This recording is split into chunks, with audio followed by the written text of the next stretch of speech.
G'day everyone. Well, we are at the end of yet another year. This is my little review of the kits I've built this year. I'm just going to go over again and give you my humble opinion of the build and what I think of the kit. Firstly though, I'd like to wish everyone a happy new year.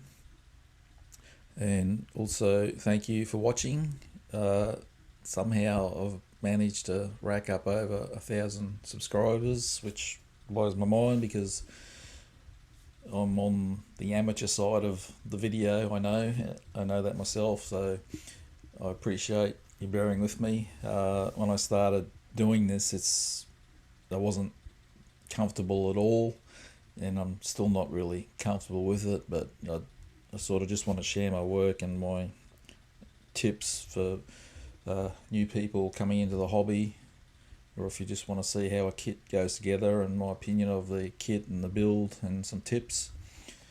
I don't have fancy editing software, and I'm not going to pay for fancy editing software. I don't know enough about this part of it.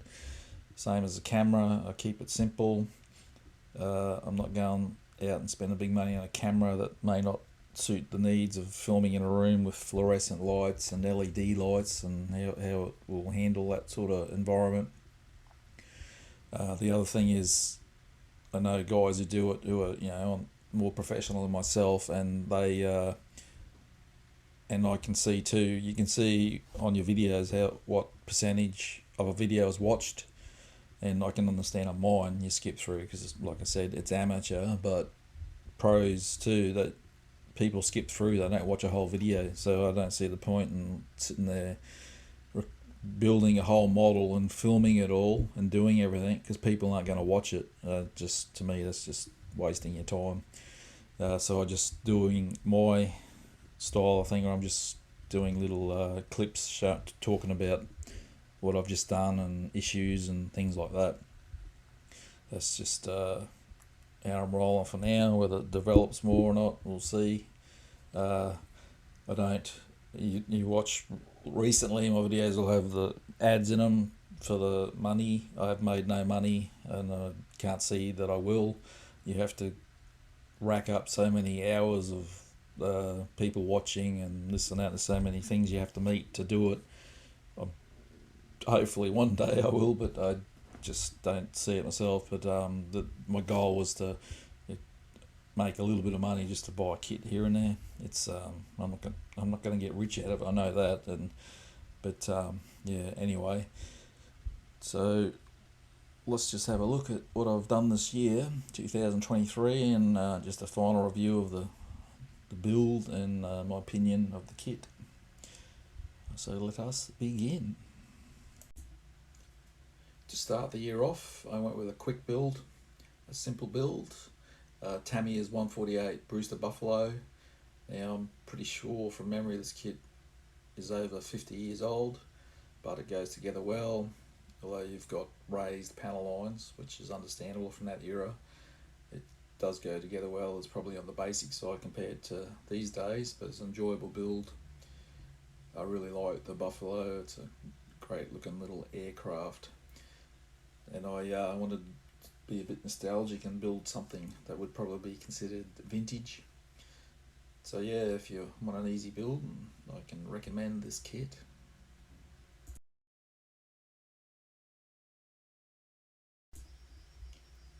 So from a quick build, I went into a more involved long build with Trumpeter's 148 MI8 MT Hip H. Overall, I enjoyed the build. I really like helicopters. I'd probably say I prefer them over fixed wing aircraft, but the issue with helicopters is the room they take up with the rotor blades. And yes, you can take the rotor blade off and just display the fuselage, but it just looks a bit silly to myself. From memory, I had issue with the fit of the fuselage halves on this, where the hatch is above the cockpit. That area I couldn't get the seam to tighten up properly, and I had to use some filler. This could have been an issue with myself, not the kit. Otherwise, it was a fun build involved with all the weapons and the rotors. It adds to a build. But yeah, I really like the camouflage scheme on it, and it was a lot of fun. So if you want a bit of a challenge with a helicopter, I can recommend this kit. So this was my first armour build for the year. As if you follow me, you know I don't do a lot of armour. I did do this one as a video, going from the data. No, I didn't get a lot of interest in it, so I didn't do any more builds of armour for videos. I'm not sure if it was the subject matter or it was myself on the build. I know I'm not an armour guru, but I was hoping that I could teach a few things to beginners. Anyway, it's TACAMS 135, 150 ton Japanese tank, heavy tank. I think it's the 150 ton OI or something like that. This kit is massive, it's huge. A lot of fun, and I did a lot of different stuff with it. I usually try different things with armour. I find armour, this might sound odd, but I find it a bit more relaxing than aircraft. You get a bit more leeway. You're not worrying about seam lines, like fuselage seam lines and things like that. Now, I'm not saying armour's easier, I'm just saying it's different. So if you're after something different, this definitely is that. It's a pretty expensive kit, but you get it's huge, a lot of plastic, and it comes with the figure, and it was nicely moulded for an injection moulded figure, and you get metal barrels for the turrets.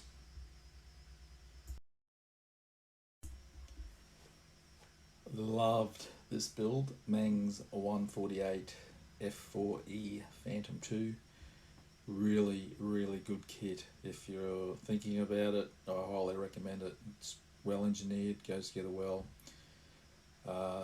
My biggest disappointment of this kit was the scheme choices. I think I should have went aftermarket. I just don't like the scheme at all, and I think there was 3 or 4 to choose from, and they were all similar. I don't know. I just Phantoms. I prefer the Vietnam era with the grey over white, or Southeast Asian camouflage scheme. But having said that, who doesn't like a Phantom? And it is different to look at, I guess. And I like doing the engine work on the Phantoms. You can have a lot of fun with that metal work. If you have a look at the video of this one, I'll show you how I did it with all the heat staining and everything. Not much more to say about it. It was probably one of the best builds for the year for me. A great kit. So this next build was a huge build for myself. As I mentioned, I don't like long builds. This one was definitely a long build. And like many, I was really excited when the news came that ICN was doing a Sikorsky CH-54 Tahe and in 135 scale. That was just like, wow. But the downside to that is the size. It's I think it's between, with the blades, I think it's about 78 centimeters long. So towards the end, it became extremely difficult to handle. I knocked some parts off several times. Just the awkwardness of it, and by the time you get all the engines and everything on, it becomes even harder to handle. And this is my personal opinion of the kit. I think if they made it in 148 scale, I think they would have sold way more than 135 for the size factor of it. And that, I'm not trying to be negative there, I'm just looking at it, just display room and that, like, it's just massive. But great subject matter, and like everyone, I applaud ICN for, they've just released some great kits the last couple of years. Enjoyed this one. Vietnam era is probably one of my favourite eras of aircraft. Yeah, or if you really like the helicopter, I recommend the kit. but just be aware of the size. I think the main issue I had with it was the windscreen is molded. It's You have to wrap it around to get it to fit into the fuselage, which isn't a big issue. Just glue one side, then work your way around, glue it in sections. And the other thing is where the side panels meet the top panel. In a couple of areas I had to clean up, and I lost some rivet detail, and it's raised rivets, so I had to use. I've got the punch set to make rivets, but they were a bit bigger than the actual kit ones. It sufficed, but yeah, you need to be careful with cleanup. In some places you can't avoid that. It's is what it is. But I love the engines. You can see them on this one, and I had a lot of fun painting them up. I think that was the focal point for myself for the build. So this one was a nice quick build, which I like. It's Hobby Boss's new tooled 148 Hurricane Mark 1, which came out this year. Bit of a surprise to many that they released this one, and I'm pretty sure they've now released another variant. Good kit, and I'm a fanboy of Hobby Boss and Trumpeter. I've built a lot of their kits over the years, and no, they're not engineered like Tamiya. Some might be a little bit of work, but it's subject matter for me. I'm more interested in subject matter, even though this one is a Hurricane. It's nothing new, but Hobby Boss and Trumpeter do a lot of subject matter that no one else tackles, and that's what I like about a manufacturer. So this is a good solid kit if you want to do a Hurricane and have an easy build. Good choices for the schemes in the box, and yeah, it's a good little kit.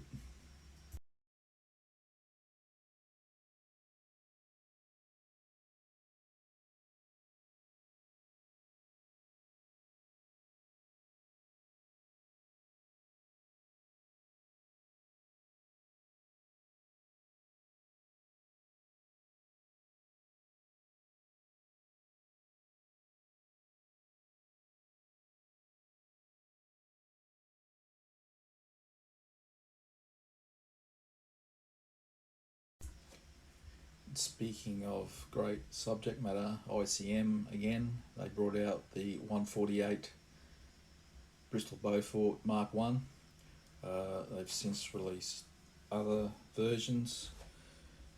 Really nice aircraft and a pretty good build, but I had issue with the glass or clear parts fitting to the grey styrene parts on my build. I had a significant gap from memory on the underside, and I don't think it was me. I think it was the kit. The first one to put my hand up and admit to a mistake, but I did it by the book, and I had a gap, and I couldn't work out why. But that's modelling, and sometimes it doesn't go your way. But like I said, great subject matter. I like the aircraft. They have released one of the recent ones. I think it had a Royal Australian Air Force markings in it, but because of the issue I had, I was put off, so I didn't buy it. But otherwise, yeah, really nice kit. Next up was another Meng kit, and it was the FA-18F, the Super Hornet. Really had fun with this one, doing it in flight, although it created a lot more work for myself, and it cost me a bloody fortune. I added the squadron patches, which I had to get from America. It cost me over $50 just for them. And you got the acrylic rod and the timber base, but I do like the look of it. By doing it in flight, I had to do the landing gear bays closed, obviously, and they don't fit closed, so I had to modify to get it to happen, which added a lot of time to the build. But otherwise, really good kit, but I don't think it is as good as their Phantom kit. But that's just my opinion. I think the Phantom went together better. And that's not counting modifying the gear doors. But yeah, I'd still highly recommend it. It's a really nice kit.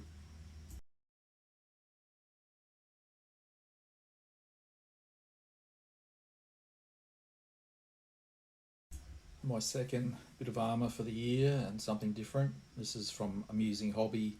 It's a 135 AMX B French tank. I just had a bit of fun with a what if scheme in Vietnam.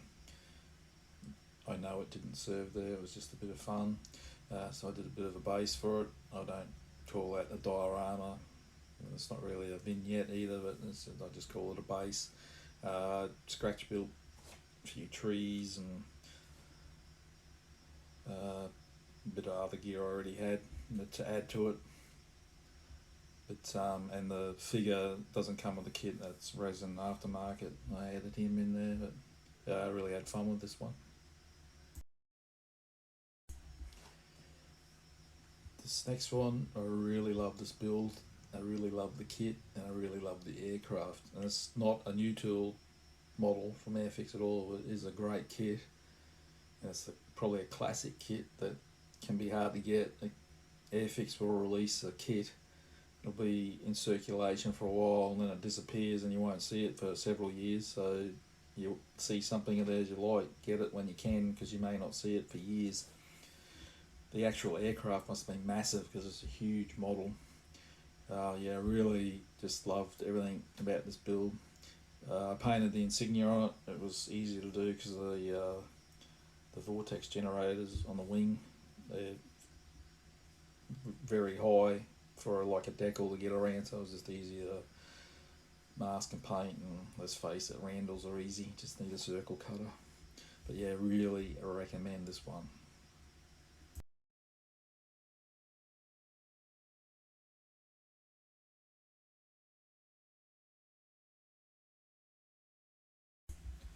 This is probably one of my favourite builds for the year. I love how it turned out. I love the colour scheme, and a big winner for me is in RAF markings.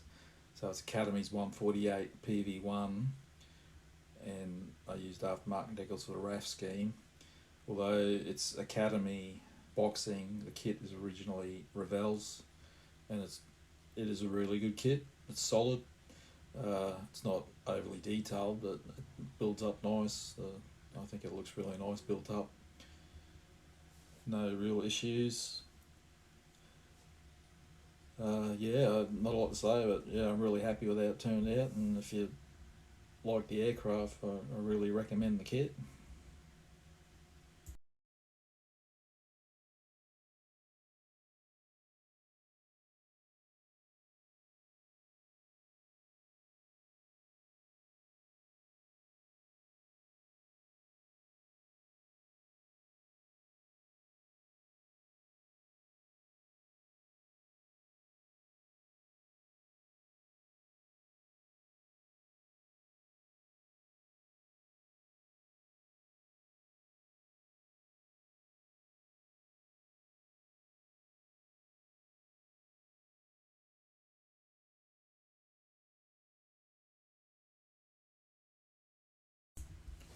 So this next build I did, I wanted to see if Kinetic, they said this was their all new and improved F-16C.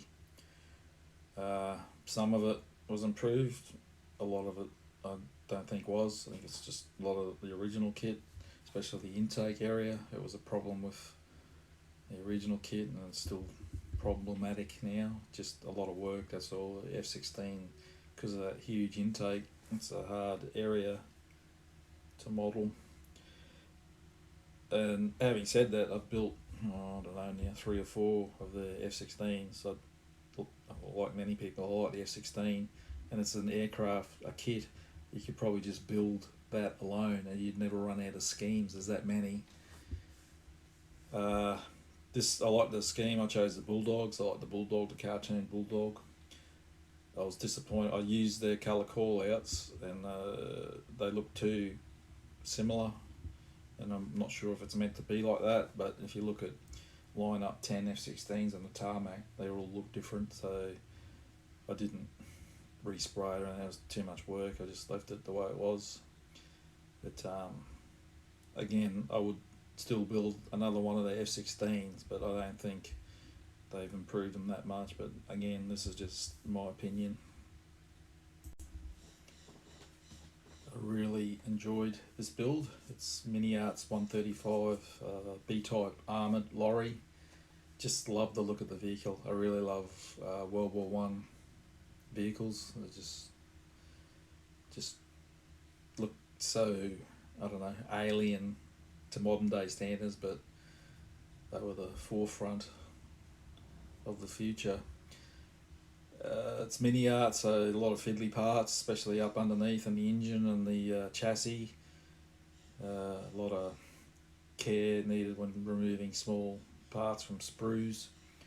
You don't break them or they go pinging off into nowhere. I had fun weathering it. I tried some different things with oil paint and that, which I don't normally do, and it turned out, I think, good. So I was really happy with the result. Yeah, if you like your World War One subject matter, I highly recommend the kit. So I also like to do 3D printing. This one is from Malik's 3D Design, the files. I purchased them. Iron Man, he's probably my favourite superhero. Just this was a bit of a dry run. I only did a smaller print. It's probably about 5 inches high. I've since printed him again, a lot bigger. This was just a dry run of painting on how I wanted to paint it. I tried several shades of reds and golds, trying to work out what best suits. So I will hopefully be doing the bigger guy soon. And we come to the worst kit of the year for me, and one of the worst builds probably ever. This kit's a shocker, and yes, it's Trumpeter, and I still love Trumpeter, but this is early Trumpeter, 132nd F4 U1D. Just, I don't know, there's things in this kit just blew my mind, like one of the wheelbays was just riddled with ejection pin marks, and then the opposite side had none. I just couldn't understand it. A lot of poor fitting parts. The photo etch is extremely thick, and there's photo etch in the control surfaces for the wings, and I couldn't work out how it was supposed to all go. Even though I was following the instructions, I just ended up modifying things to suit myself. End result, it looks fine. Well, I think it looks fine. It's a nice looking aircraft, isn't it? And you think, well, why didn't you get the Tamiya one? I bought this kit, I don't know, maybe 10 years ago when I first got back into the hobby. Back then I didn't know much about brands and that. It was just all a new world to me from when I was last into modelling. And back then when I bought this, the Australian dollar matched the American dollar. That's how far back we're going. And I was getting, I think, a store in, I think it was when it was eBay or just a store in China, and I was getting big 132nd kits like this, cheap as. And I finally got around to building it, and if you saw the build, I threw a heap of aftermarket on it as well. But this is one kit I say don't get. So this was the most difficult paint scheme I'd done this year and for a while. Hobby Boss's 148 F14A Tomcat in Islamic Republic of Iran Air Force scheme.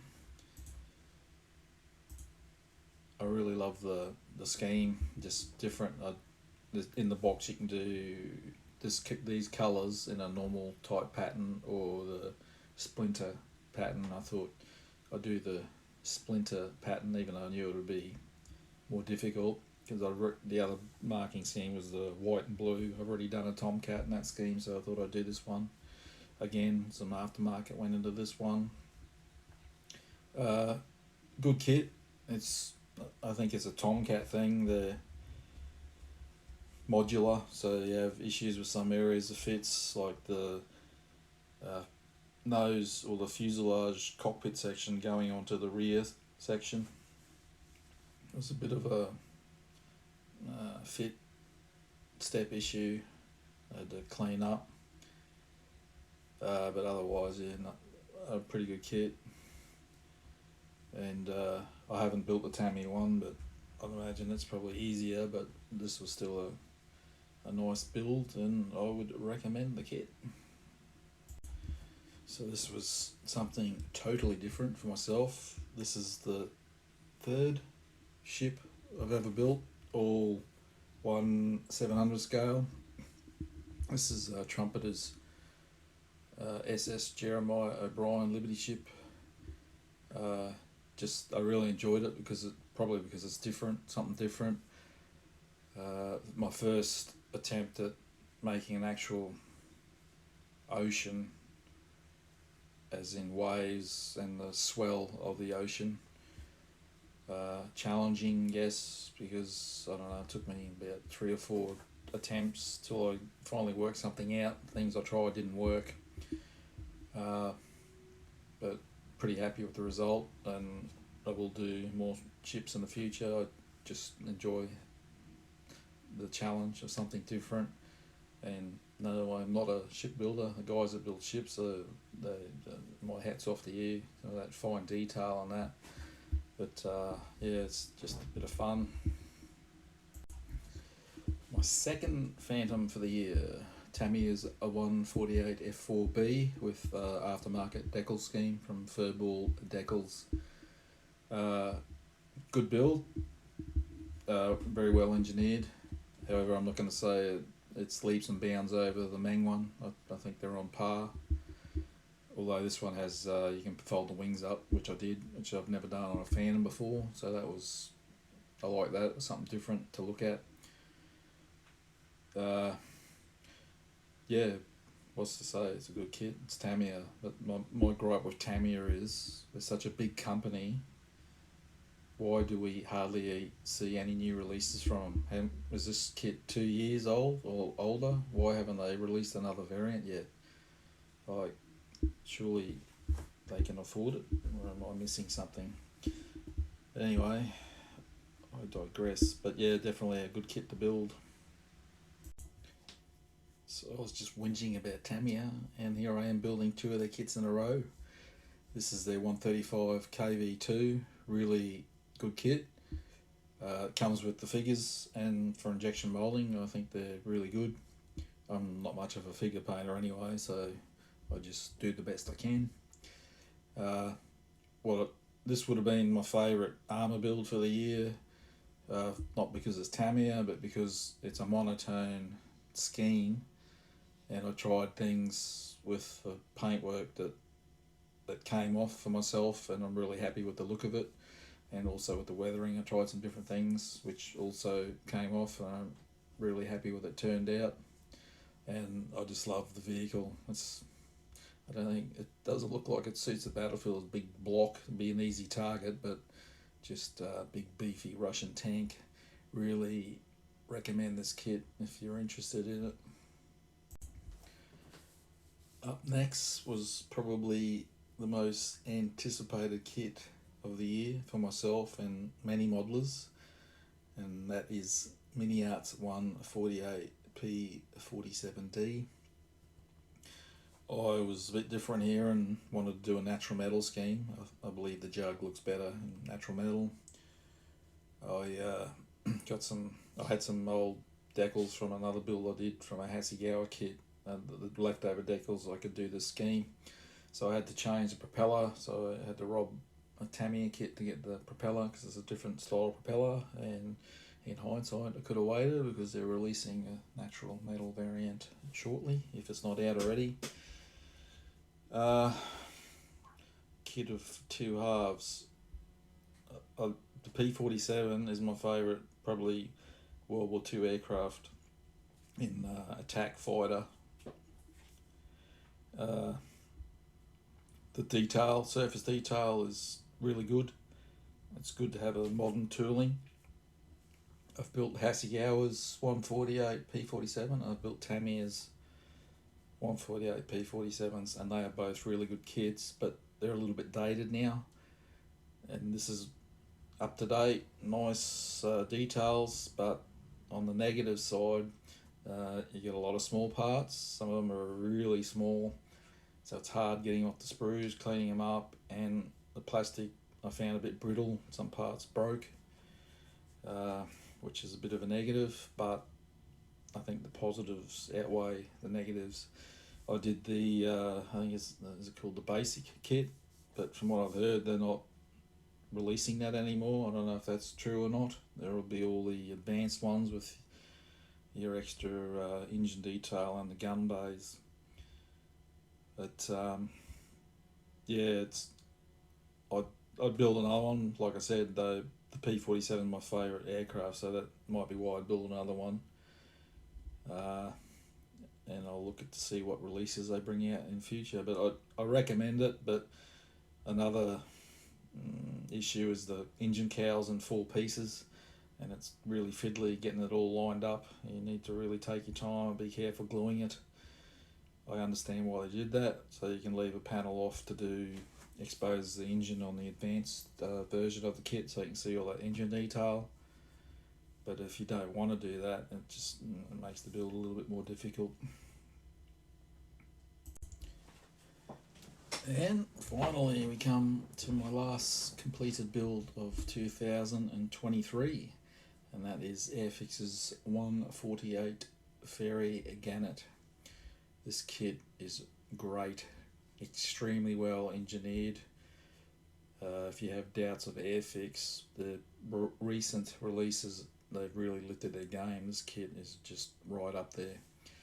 I love the subject matter, although I've noticed on social media it's copping a bagging because apparently it's an ugly aircraft, but I'd take this over an F-35 any day. I was a bit different in the display.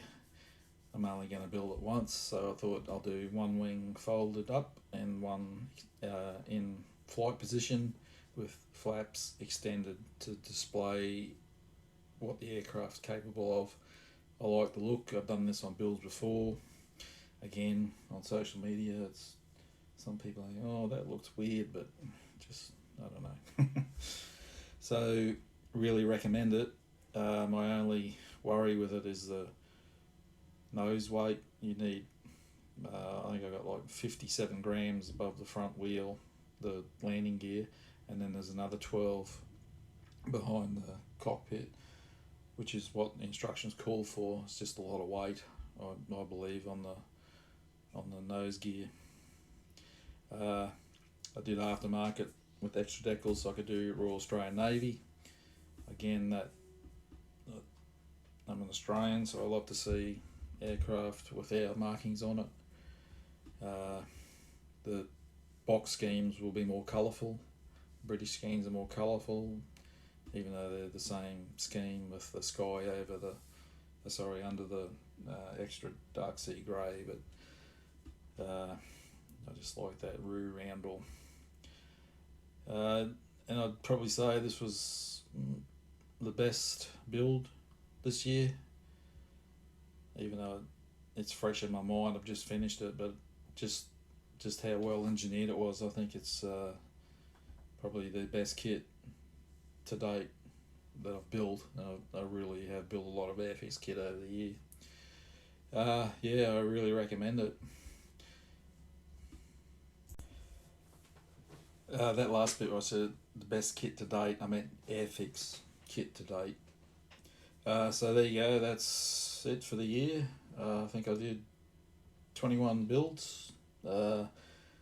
Another point about doing the videos is it takes up a lot of time, and people who do it will know, especially guys who are professional about it. I can't imagine how much time it takes up. It's probably more time than actually building models, and I'm not sacrificing that. Before I did the videos, I'd probably do between 30 and 40 builds a year. I'm not whinging, I'm just saying, I'm trying to give you an example of what it is a lot of time into doing it, even if you're doing an amateur like me. So tomorrow, a new year and a new start, and my new start is going to be Trumpeter's 172nd A6A. I've already cut all the parts off for one of the injection seats, and really nice for 172nd, really nice detail. So really looking forward to that build, and I'll be continuing my Top Gun A4, which I put another part up today. So I'll be continuing that one as well, and I need to get back into my abandoned tank diorama that I was working on, and I've got heaps of exciting builds planned for the new year. As usual, it's a matter of I'm one person and how much can I get done, but I need to get some builds done for my QMHE next year, as well as some others along the way. Again, I want to thank you for watching, and stay tuned for some hopefully interesting builds.